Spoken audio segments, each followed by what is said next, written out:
It gives me great pleasure to extend to you a very warm welcome on behalf of Department of Electronics of Kochi Institute of Science and Technology to the first session of Phase 1 of the AICTE sponsored 6 days short-term training program on the topic Robotics, Artificial Intelligence and Control. Today's session on the topic Robotics and AI from an Industry 4.0 positioning is handled by Dr. Prahlad Vadakepat. Professor Vadakepat received his MTech and PhD from Indian Institute of Technology Madras in 1989 and 1996 respectively. While pursuing postdoctoral studies at the Korea Advanced Institute of Science and Technology, he was awarded the Korea Science and Engineering Foundation Fellowship. Since 1999, he is with the National University of Singapore. His research interest includes frugal innovation, distributed robotic systems, humanoid robotics, biomorphs, neurofuzzy controllers, and intelligent control techniques, and has publications in several leading international journals.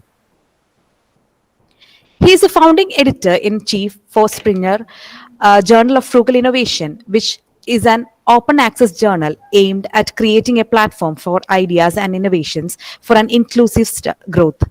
He runs the Ideas for Life social entrepreneurship challenge seeking design innovations which are simple and novel and directs the frugal innovation efforts of NUS. He was the founder director to an entrepreneurial startup Robota Robotic Solutions at Singapore and Bangalore. He's an associate editor of the International Journal of Humanoid Robotics. His humanoid robot and robot soccer teams have consistently won several international prizes. First prize and overall championship in humanoid robot soccer at the FIRA Robot World Cup, Germany 2006, Singapore 2005, and Austria 2003. First prize in Singapore Robotic Games 2004, and second prize in FIRA 2004. He is a member of the CII National Committee on Robotics since 2009. He is a senior member of IEEE USA since 2005. He was elected as a secretary to the IEEE Singapore section for the year 2005. He has served as technical activity coordinator to the IEEE Region 10 in 2001-2002. He is also a fellow of the Institute of Electronics and Telecommunication Engineers, IETE India and FIRA. He is actively involved in various technical forums, including conferences, symposiums, and robotic competitions. Now, I hand over the session to Dr. Prahlad Vadakepat. Thank you.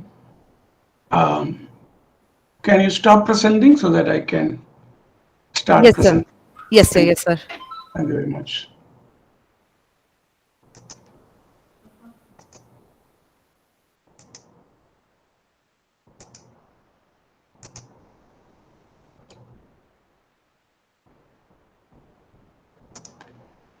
So can you see that? Can you see my screen? Yes, sir. Yes, sir. Yes, sir. Yes, sir. Yes, sir. Thank you very much. So if you have any clarifications, doubts, or comments, you may text. Only issue with Gmeet is that I can't see the text that is there. Okay, so let us see how we can manage that. Okay, and so happy to be here. I think I remember visiting Kochi sometime back, long back, maybe more than 10 years back. Okay, and I'm not remembering the person who invited me because for me, I can't. Sir, Yeah. sorry to interrupt, sir. Sir, can you put it into slideshow? It's already in slideshow. So what do you see there? We see the PPT, but it's not in slideshow. So at the top, there's a How about slideshow option.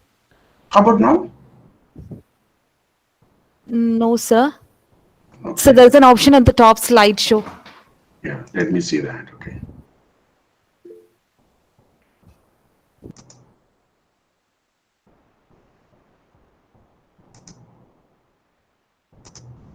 Is it okay now? Yes, sir. Yes, sir. Oh, thank you very much. Yeah. Yes, sir. Thank you. I generally don't use much Gmeet. We use Zoom mostly. Yeah. Okay, sir. Thank you for giving Okay, me. sir. Yeah. Okay, so thank you very much. And so I was saying I visited some time back. It's a long time, but happy to be here. And these times, be safe, take care, and have the mindset to help each other, okay? And be together for each other. Okay. And some of the pictures in this presentation are taken from internet, and those are being used for academic purposes only. So please do not share this in public domain. Okay, some of the slides.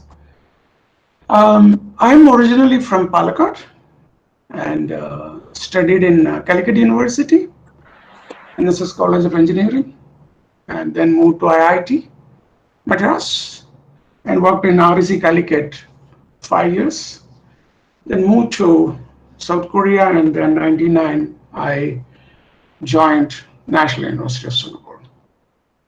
I've been working in for a long time, since 96, hardware robots, because in India, the hardware is quite far away at that time, and we didn't have the opportunities. Um, but I got good opportunity in South Korea and later in Singapore to work in robots, and that too humanoid robot as early as 2001. Humanoid robot is one of the most difficult things to work on with 22 motors, all the change kinematics, dynamics, path planning, and control. But I could do it because of my wonderful students across the world, and I respect them. And lately, of course, since my masters, I've been working on fuzzy logic, neural networks, etc. At that time, we didn't have internet, we didn't have much options, but learn from scratch. And so continue to be in that space, in fuzzy logic, artificial neural network, and later on evolutionary algorithms. Even I learned rough sets when I was in South Korea to help Samsung, to give a workshop for Samsung. So my professor asked me to do that, okay?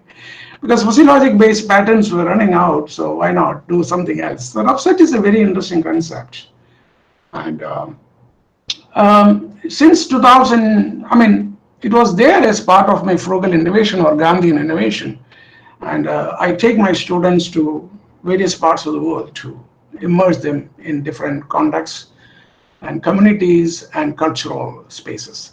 I'm an entrepreneur, and currently I'm in developing affordable automated emergency ventilators, and this is happening in Kochi. I'll talk about that a bit later on.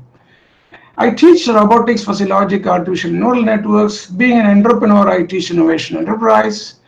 And also, a couple of years, we have started a postgraduate program on Industry 4.0, and that is knocking our doors. So that is another module which module I mean a subject, we call module here.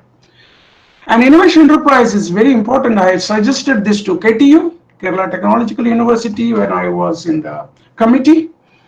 I don't know whether that course is there now in undergraduate education. Everybody in undergraduate education has to go through innovation enterprise. I'm not going to read about the details of that. I put certain slides here, but you can search for online material to understand innovation and enterprise. But I would like to share a message here. What I see, I was sitting in another AI ideation workshop yesterday. No, I'm sorry, Saturday, for the college in Talcott. And what I communicated to them is that most of the times, the moment a problem is shared, we try to solve it with the engineering mindset without really understanding the problem, the context, the cultural aspects. So this is a very important message that if you have 1 hour to save the planet, spend 59 minutes to understand the problem and 1 minute to resolve this. And that should be the attitude. You have to prepare for performing the task. And that's what we did. We were not in anything related to ventilators. And we started this, we faced the COVID issue in Singapore as early as February. And the last 8 months, I'm working from home.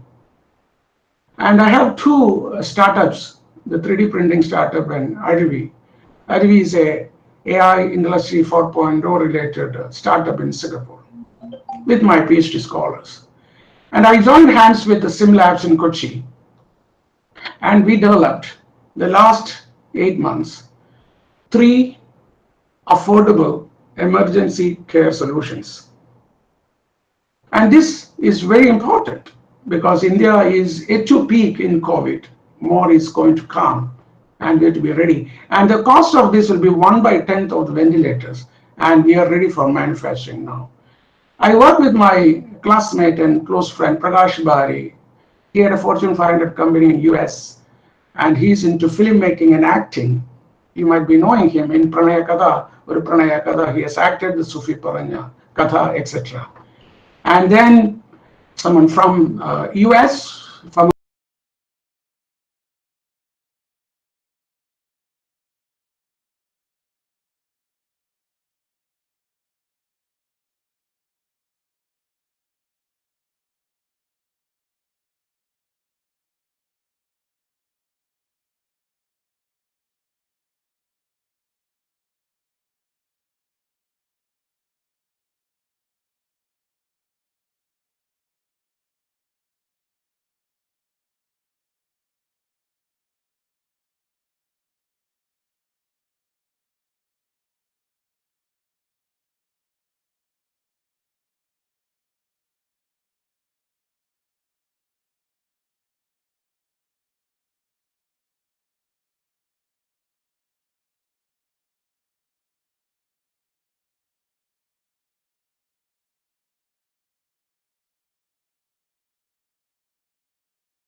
institutions, our people do great things.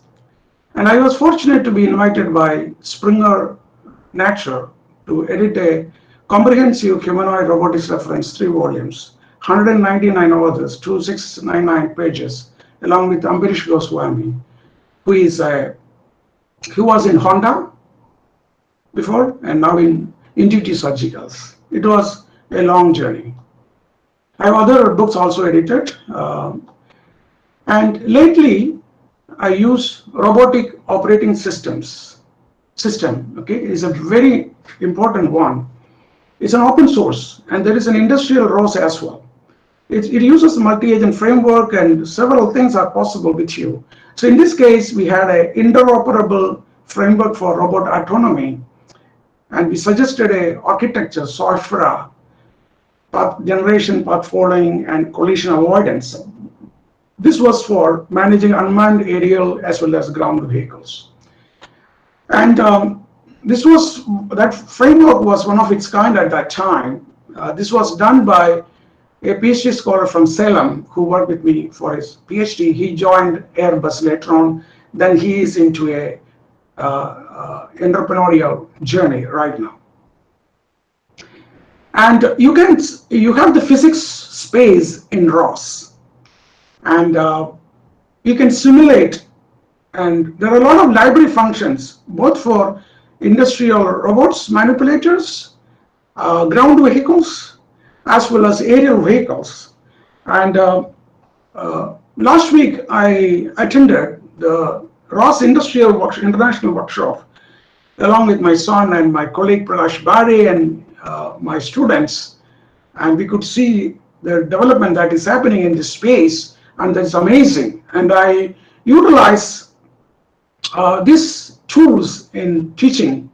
So I've been teaching robot manipulators for 17 years, and now I teach. Because ROS has become very popular, I started teaching the robotic system design and autonomous robot systems. And I suggest you to utilize ROS in modules. I don't know the exact syllabus that is there in KTU, but it is a good tool to use. And it's easy to learn. There are a lot of tools available for you to. So also look at ROS Industrial. It's an open source project. It's supported by a large number of companies. So with that background, I would like to talk about what is ahead for us, what that we have to be prepared for. And that is Industry 4.0, cyber physical systems, wherein the production systems, of course, they are complex. They will function as artificial intelligence driven, self-organizing Internet of Things. That's the future. Industry 4.0 will have various technologies involved. Of course, security is very crucial. Industry cannot afford to have anybody hacking into the space. And autonomous robots will become common. Internet of Things is connecting everything. That is a cyber physical system. And a lot of data is currently being collected by industry. Unfortunately, before deep learning, people did not know how to use it. Now with deep learning, of course, there are boundaries. So when we work with the industry, some are not allowing to transport the data outside their boundaries. So we embed our students in the companies. I like to say one policy level. I don't know who is sitting here at the policy level. In Singapore, one important thing is that whether it is public sector or private sector, everybody is creating jobs for the humanity. So public sector can work with, or government sector can work with private. That I've seen in Korea also. In India, if a public sector helps a private company, it is bad and it is violation. No, it is not. As long as, it creates jobs. That's good. So for example, my startup Ivy in Singapore, we faced trouble because of COVID. The salaries of my employees were paid by the government during the COVID. Not 1 month, a number of months. And they have done it for entire Singapore companies here. And that is a way government has to facilitate private companies to flourish and create jobs and create wonders in technology and scientific fields. Artificial intelligence, cloud computing, additive manufacturing, and augmented reality, everything is contributing towards Industry 4.0. The factory of the future will have people wearing a lot of stuff, okay, wearables, how to lift heavy items, blockchain for security, collaborative robots, we can work with collaborative robots. The industrial robots do not allow humans to be in their workspace because the torque with which they move can smash your head, and that can lead to death. But collaborative robots, the design is different, wherein it can sense if it is touching something or human beings as soft as the human the skin, and it can stop accordingly. And computer vision is becoming so hot everywhere.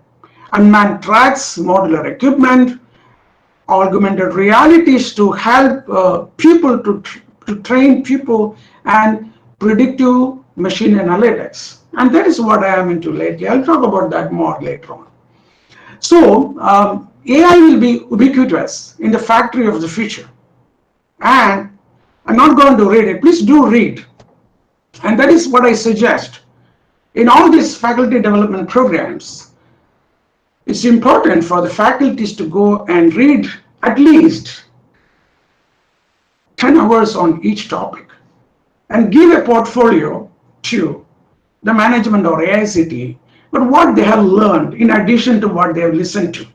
It's a job, difficult job, but it's good to do. And that will help yourself as well as your students. So there are 6 design principles. I'm not going to read all that. I want you to Google and find it yourself. And interoperability, a number of systems, different kinds of systems, different sizes and types with different capabilities, they should be able to work together. Virtualization, virtual copy of the smart factory. So this is called the digital twin. And we have a project to convert to make a digital twin of the ventilators. You can make a digital twin of your students, your faculty. A lot of things can be done and can be applied. So you can run a lot of things and make the digital twin to run to failure and create a lot of data. And that is what is happening across. NASA has a wonderful database where they have created the jet engines, virtual copy, and they can run into failure. And we use that data for our research. And we have contributed some. So you can see that in our publications. And decentralization will be very interesting. And COVID has made people to think differently. So now currently the manufacturing is confined to a particular country, majority of it. And that is going to change, because the decisions with respect to the financial aspects, implications, were confined to manufacturing alone.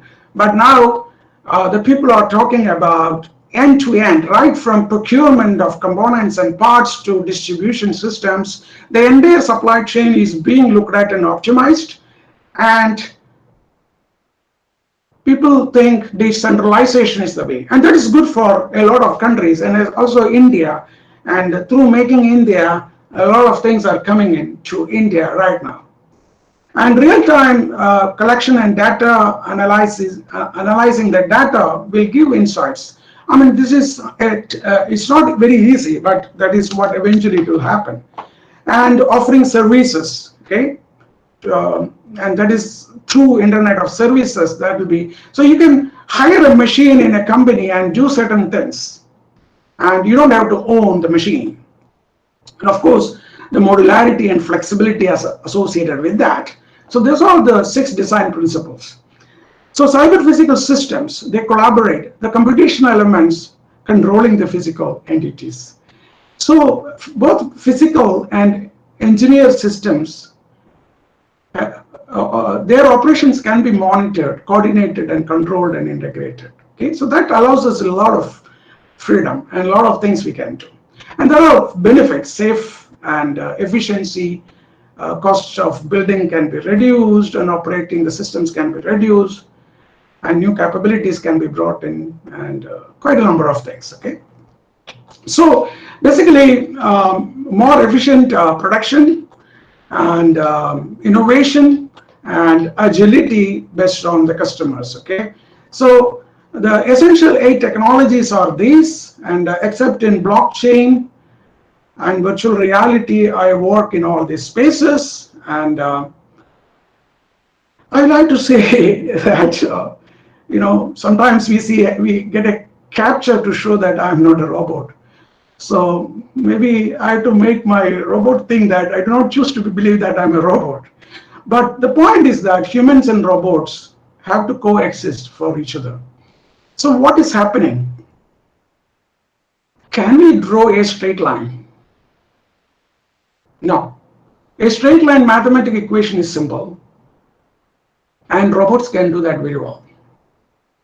But walk on 2 legs is very complicated. We do it very simple, so natural. So machine intelligence was good in simple tasks and not good in complex tasks.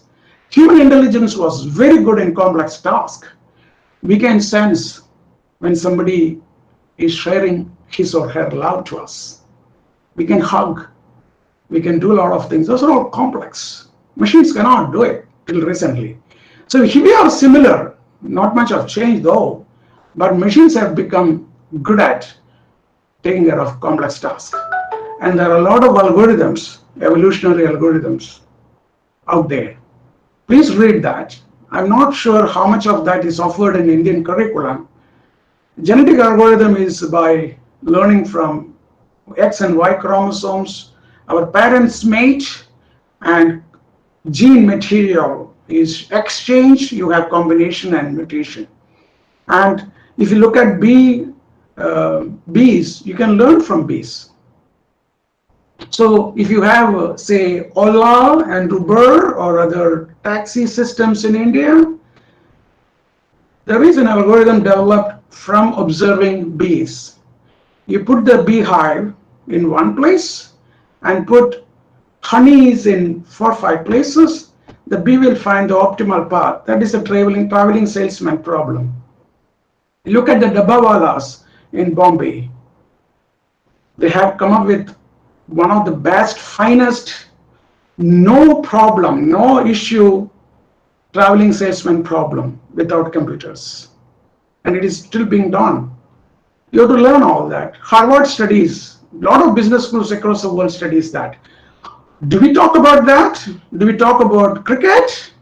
We have to see, stop reading those, stop reading something which is useful to the community, okay? And colony optimization, quite a lot of things are there. And of course, artificial intelligence was there as early as 1950s. But the issue was, it used symbol manipulation.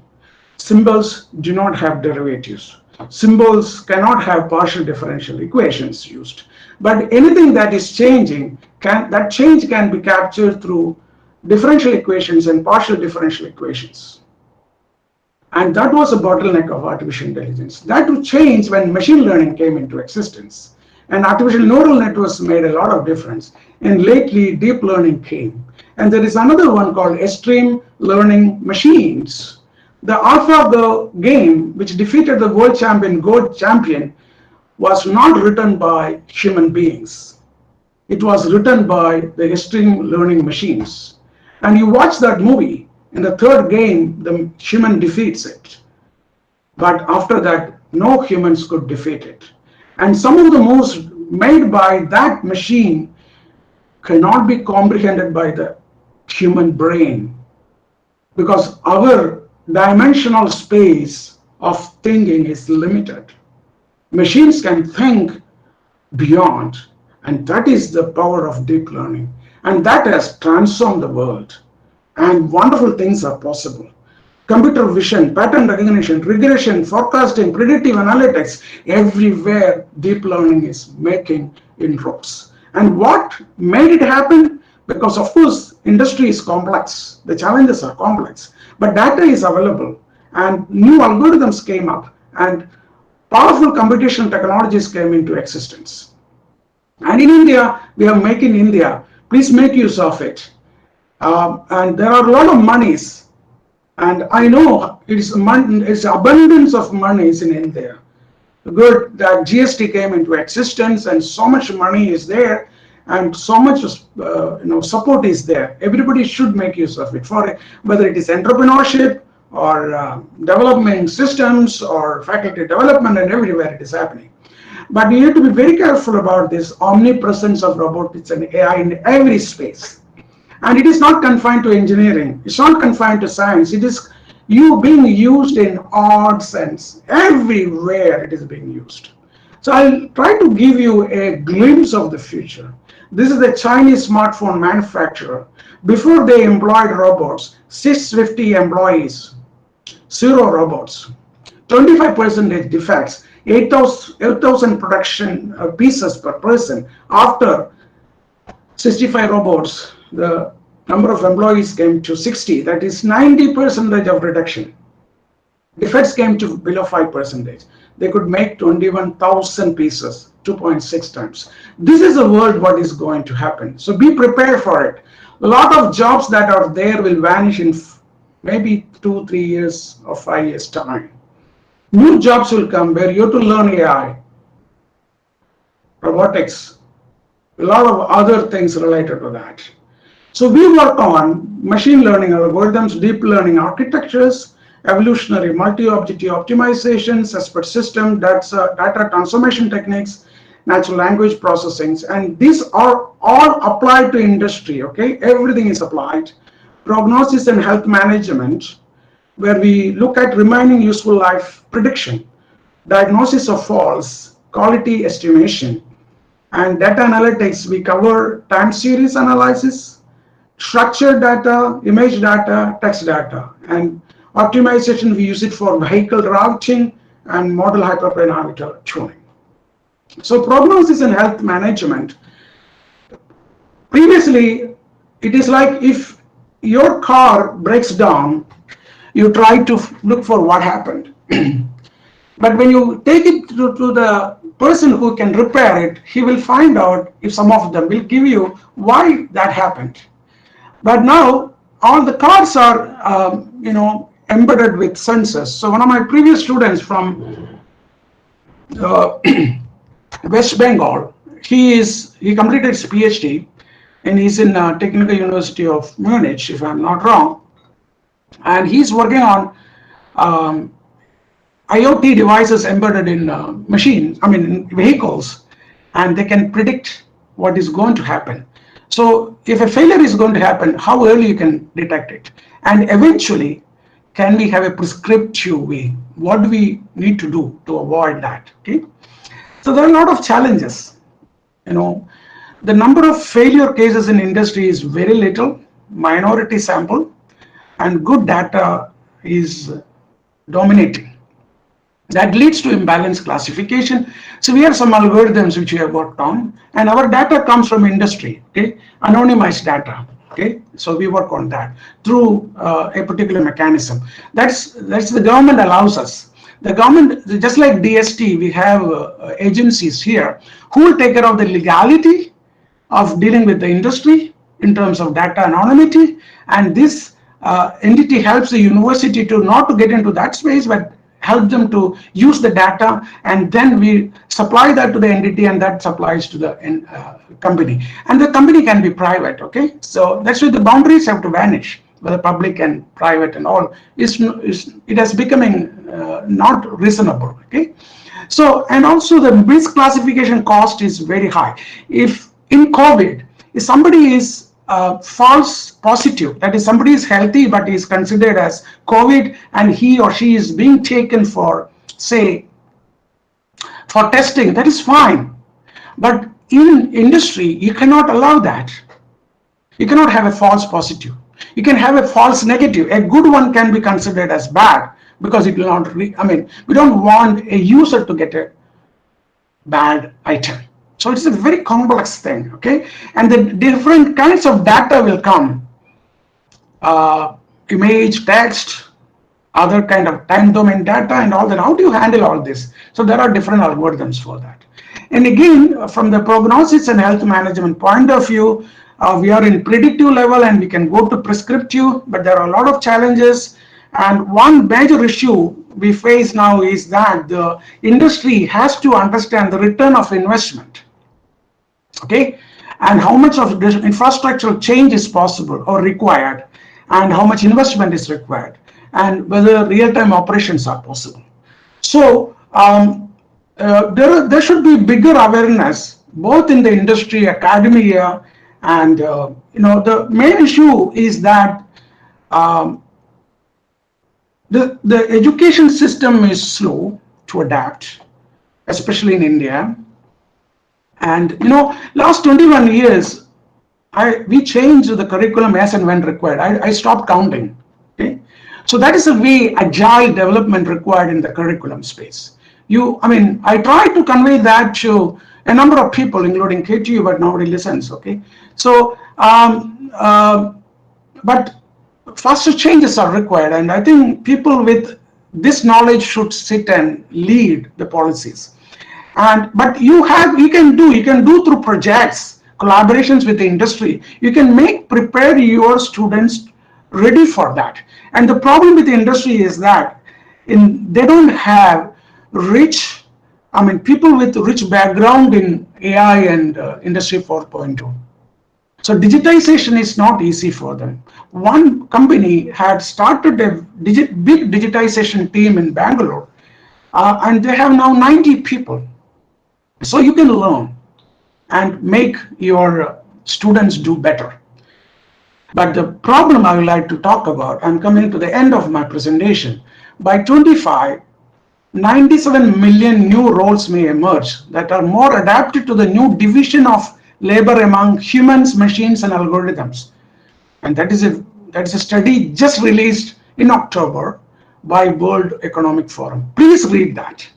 And in 25, 85 million jobs will be displaced, but 97 million new roles will emerge that are more adapted to the new division of labor among humans, machines, and algorithms. And this is the way we have to look at it. Okay, I think you have to influence the university to change the curriculum, and a lot of things are required. I'll talk about something more later on. And then the increasing demand for the job roles. Again, you see that in the World Economic Forum documentation, the increasing demands are listed here, and there is a decreasing demand. So you have to see how that is going to happen. Okay, and certain outsourcing to India will reduce. Okay, so we have to be mindful. And the skill sets for 25. Analytical thinking, innovation is very important. That's why I was saying innovation to be taught. I've been teaching innovation for the last almost 1 decade in this university here. Okay, and complex problem solving, a lot of things are required. Leadership, I'm also into leadership, and we do a lot of things. If I need to share, I can share that later on. And I like to share about my son, what I did to him. I did not influence him, I did not force him to. I gave him all the freedom. Preschool in South Korea, India, 1 to 8, Singapore. I wanted to learn the Indian space. I pushed him back to Bangalore, 9, 10. And then he came back to Singapore for 2 years for international baccalaureate, but he went back to Manipal Institute and he published a journal paper out of his final year project, and he had a book chapter. And then he told me, Dad, I don't want to look for a job now. Yes, what do you want? I want to learn AI. Okay, do it. And he started learning for 3 years. And including my relatives and wives said, hey, if this guy is sitting at home and learning, what people will think? He could not get a job. I said, I don't care about it. It's me and him, okay? And will somebody give a girl for him? I said, we don't care about it. There'll be a girl somewhere who will like him. Of course, he said to get married, okay? And he learned machine vision, AI, machine learning, deep learning with the data sets from the world 3 years. I paid for him all the courses available and the best computing system for him to work on. And he joined SimLabs, Kochi, 2019. He started developing AI products. And his bachelor's was instrumentation and control from MIT. And March, we started ventilators. He didn't have much experience beyond a point on hardware. He learned about pulse width modulation. Of course, he knew the theory, but he started implementing. And he realized that it's a nonlinear mapping, and you need a lookup table. And different PID controllers are required for different regions of operation. And he learned a lot of things which he did not learn in control. And cloud deployment he learned, application interfaces he's learned, and he started learning robot operating system. Now he knows what's on robot manipulators and smart automation. This is the capability our students have to pick up, not specialized, but good in multiple things. Specializations will vanish. And I'll give demonstrate a video here to what we do in NUS.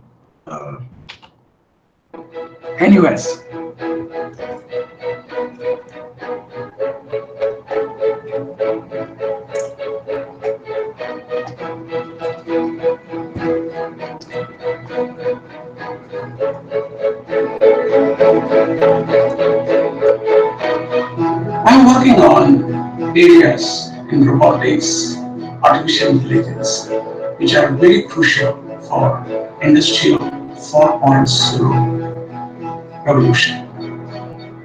The factories have now smart machines and a number of sensors and are also well connected. The data collected from sensors can be analyzed, and the historical data is useful in understanding the characteristics, any deviation from normalcy in the operation of the production line. That will help us to really understand whether anything is going wrong or whether anything will go wrong in the future, and act now in such a way that the breakdowns will be minimized, the quality will be improved, and that leads to better return of investments by way of reducing downtime. I graduated last year from ECE Robotics specialization. I'm now working on a PhD for modular and reconfigurable robots, which can be useful for both indoor and outdoor settings, like for example warehouse logistics and also search and rescue missions. I've been through the process of this ECE Robotics specialization. I strongly believe that NUS will prepare you well for Industry 4.0. Recent advances in industries such as Industry 4.0 and IoT has enabled industries to collect a large amount of data. But one of the challenges that still remains is how to use this data to achieve things like predictive maintenance. That is exactly where my research is, that is where I'm doing my PhD thesis. I'm focusing on building deep machine learning based algorithms to solve the prognostics challenge. So I'm working on data such as turbofan engine data, hydraulic pumps, and milling machine. And I'm trying to predict when these machines are going to fail, how much wear has occurred, and where the failure has happened. And this allows industries to take the corrective action at the right time before these failures occur. As a research scholar, I have taken this research forward into a real-world application where I am supported by the NUS Graduate Research Innovation Program, and we have just recently set up a startup, and it is specifically focusing on addressing these challenges today. Intelligent control now is the trend for the future. Large distributed industrial control systems such as unmanned area vehicle formation control and industrial networks control is changing our life. In electrical and computer engineering at NUS, you have various modules, projects, internships that will enable you to have a launch pad towards industry 4.0. Let us invent the future together. So be prepared for a lifetime of careers. The boundaries are vanishing. The future doesn't require a mechanical engineering or electrical engineering or an electronics engineering. It's everything has to come together. So please prepare for that, wherein we have to impart multiple skills to the students, and they're to be ready to change their course when required. And that has been accelerated because of the COVID.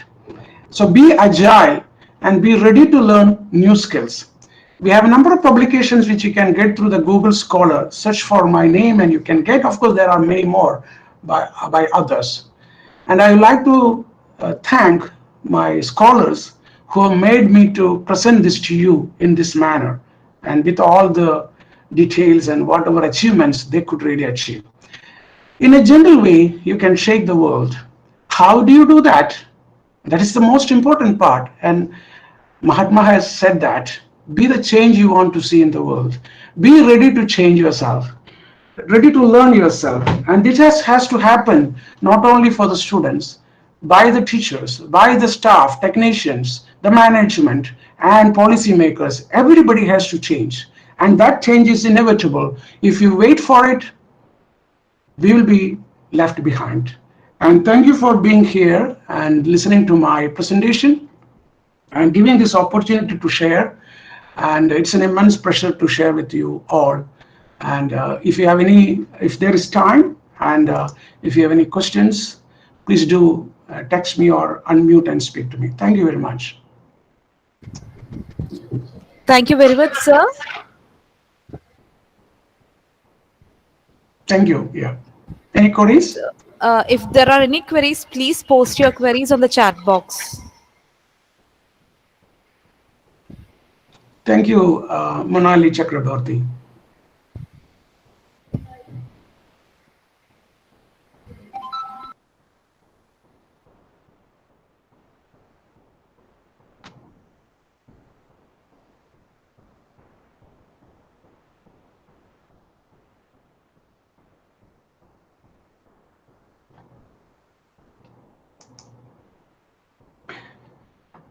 If you need, please share your comments or any questions or clarifications required to the chat bot or